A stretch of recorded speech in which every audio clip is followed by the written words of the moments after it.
जय श्री कृष्ण। रमा एकादशी व्रत कथा। युधिष्ठिर ने पूछा, जनार्दन मुझ पर आपका कोप है, अतः कृपा करके बताइए, कार्तिक कृष्ण पक्ष में कौन सी एकादशी होती है। भगवान श्री कृष्ण बोले, राजन, कार्तिक के कृष्ण पक्ष में जो परम कल्याणमयी एकादशी होती है वह रमा के नाम से विख्यात है। रमा परम उत्तम है और बड़े बड़े पापों को हरने वाली है। पूर्व काल में मुचुकुंद नाम से विख्यात एक राजा हो चुके हैं जो भगवान श्री विष्णु के भक्त और सत्यप्रति थे।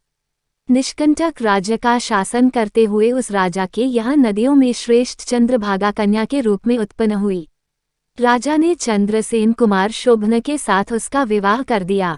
एक समय की बात है, शोभन अपने ससुर के घर मंदराचल पर्वत पर आए। उनके यहाँ दशमी का दिन आने पर समूचे ढिढोरा पिटवाया जाता था कि एकादशी के दिन कोई भी भोजन न करे।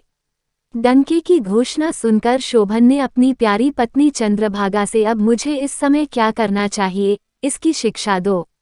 चंद्रभागा बोली, प्रभो, पिता के घर पर तो एकादशी को कोई भी भोजन नहीं कर सकता।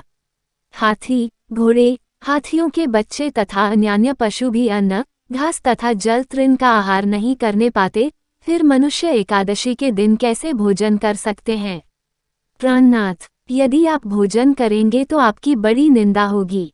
इस प्रकार मन में विचार करके अपने चित्त को दृढ़ कीजिए। शोभन ने कहा, प्रिय, तुम्हारा कहना सत्य है, मैं भी आज उपवास करूंगा। देव का जैसा विधान है वैसा ही होगा। भगवान श्री कृष्ण कहते हैं, इस प्रकार दृढ़ निश्चय करके शोभन ने व्रत के नियम का पालन किया। क्षुधा से उनके शरीर में पीड़ा होने लगी, अतः वे बहुत दुखी हुए। भूख की चिंता में पड़े पड़े सूर्यास्त हो गया। रात्रि आई, जो हरिपूजा प्रायण तथा जागरण में आसक्त वैष्णव मनुष्यों का हर्ष बढ़ाने वाली थी, परंतु वही रात्रि शोभन के लिए अत्यंत दुखदायिनी हुई। सूर्योदय होते होते उनका प्राणांत हो गया। राजा मुचुकुंद ने राजोचित काष्ठों से शोभन का दाह संस्कार कराया। चंद्रभागा पति का पारलौकिक कर्म करके पिता के ही घर पर रहने लगी। नृप श्रेष्ठ, रमा नामक एकादशी के व्रत के प्रभाव से शोभन मंदराचल के शिखर पर बसे हुए परम रमणीय देवपुर को प्राप्त हुआ। वहां शोभन द्वितीय बेर की भांति शोभा पाने लगा। राजा मुचुकुंद के नगर में सोमशर्मा नाम से विख्यात एक ब्राह्मण रहते थे। वे तीर्थयात्रा के प्रसंग से घूमते हुए कभी मंदराचल पर्वत पर गए। वहां उन्हें शोभन दिखाई दिए। राजा के दामाद को पहचानकर वे उनके समीप गए। शोभन भी उस समय द्विज श्रेष्ठ सोमशर्मा को आया जान शीघ्र ही आसन से उठकर खड़े हो गए और उन्हें प्रणाम किया। फिर क्रमशः अपने ससुर राजा कुंड का, प्रिय पत्नी चंद्रभागा तथा समस्त नगर का कुशल समाचार पूछा। सोमशमन कहा, राजन, वहाँ सबकी कुवाल है। यहाँ तो अद्भुत आश्चर्य की बात है। ऐसा सुंदर और विचित्र नगर तो कहीं किसी ने भी नहीं देखा होगा। बताओ तो सही, तुम्हें इस नगर की प्राप्ति कैसे हुई। शोभन बोले, द्विजेंद्र, कार्तिक कृष्ण पक्ष में जो रमा नाम की एकादशी होती है, उसी का व्रत करने से मुझे ऐसे नगर की प्राप्ति हुई है। ब्राह्मण, मैंने श्रद्धाहीन होकर इस उत्तम व्रत का अनुष्ठान किया था, इसलिए मैं ऐसा मानता हूँ कि यह नगर सदा स्थिर रहने वाला नहीं है। आप मुचुकुंद की सुंदरी कन्या चंद्रभागा से ये सारा वृतांत कहिएगा। शोधन की बात सुनकर सोमब्राह्मण मुचुकुंदपुर में गए और वहां चंद्रभागा के सामने उन्होंने सारा वृतांत कह सुनाया। सोमशर्मा बोले, शुभे, मैंने तुम्हारे पति को प्रत्यक्ष देखा है तथा इंद्रपुरी के समान उनके दुर्धर्ष नगर का भी अवलोकन किया है। वे उसे अस्थिर बतलाते थे, तुम उसको स्थिर बनाओ। चंद्रभागा ने कहा, ब्रह्मे, मेरे मन में पति के दर्शन की लालसा लगी हुई है। आप मुझे वहां ले चलिए। मैं अपने व्रत के पुण्य से उस नगर को स्थिर बनाऊंगी।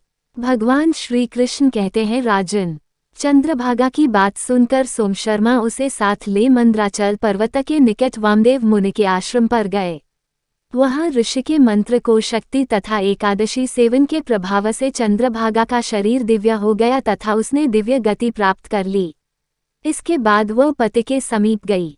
उस समय उसके नेत्र हर्षोल्लास से खिल रहे थे। अपनी प्रिय पत्नी को आई देख शोभन को बड़ी प्रसन्नता हुई।